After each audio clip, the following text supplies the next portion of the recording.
Well, so the fight between Viktor Postol and Jose Ramirez, it raised a whole lot of questions. Okay, was it a robbery?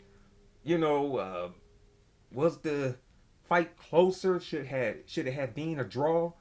Was Andre Ward drinking last night? You know what I'm saying? Like what?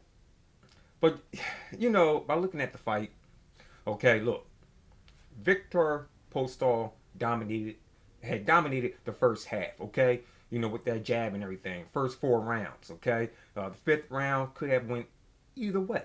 All right.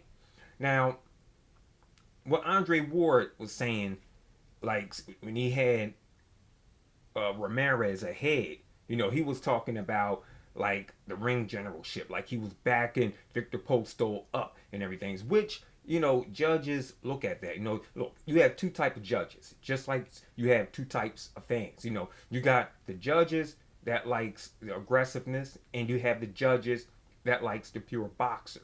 Okay, the fans, we got the ones who loves the pure boxer, and we got the ones that love the aggressor. Okay, but from the way it looks, man, like a lot of these judges that's judging now in 2020, they're mostly leaning towards the more aggressive fighter, than the boxer. I mean, so far that's what I have been seeing, since boxing has returned. I don't know.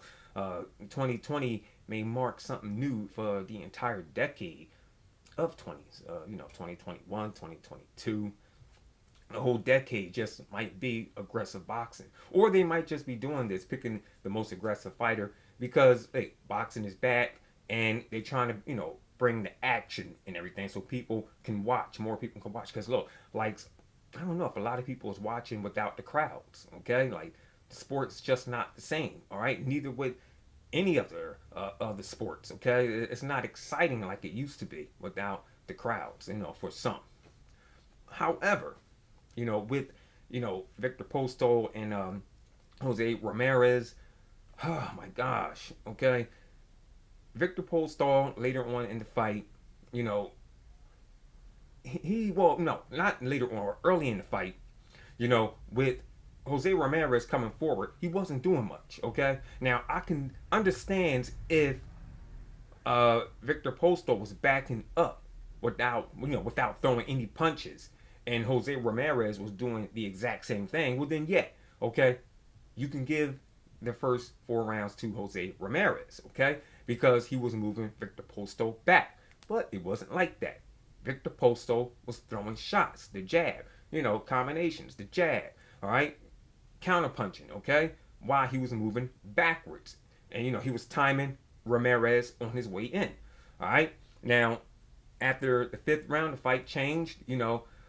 Ramirez, he started getting more aggressive, not just moving forward or letting them hands go. Landing some pretty good shots and whatnot. Victor Post was still landing some pretty clean, accurate punching and everything. But in the end, it was Jose Ramirez who landed the most punches on the CompuBox punch stats. Okay, yeah. So yeah, for some it was a close fight. To me, it was a great fight, like any other fight like this. Okay, I love it when fights like this bring in a lot of controversy. That means that was one hell of a fight, and this was one great fight. Okay, now Josh Teller and Ramirez. Listen, Ramirez, he has history to make. Okay, I mean they showed all of the undisputed champions of the four weight of the four belts and everything's okay. It's no longer three belts and everything's. You need four belts to become undisputed now. Four. And Jose Ramirez, he wants to be the first Hispanic fighter to accomplish that goal. All right. So with him versus Josh Teller, Ramirez will be going into that fight with a lot on his plate. Okay, and I believe he's going to train hard for that fight. But would he beat Josh Teller? I don't know. That's going to be another great fight. Hope it don't end in controversy, but mostly all great fights do. All right. So, anyways, that's my take on this CMD boxing reports, and I'll catch you guys on the next one.